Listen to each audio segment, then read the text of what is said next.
இருக்கு கூடும் நேரம் வழி இருக்கு இருக்கிற நாள இருவரும் சேர்ந்து இணை பிரியாம கழிச்சிட வேணும் ஏதோ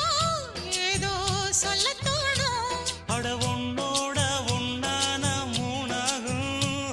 அது இப்போதும் எப்போதும் தேனாகும் பள்ளிக்கூடம் போகலாமா அதுக்கு புத்தகத்தை வாங்கலாமா எல்லோ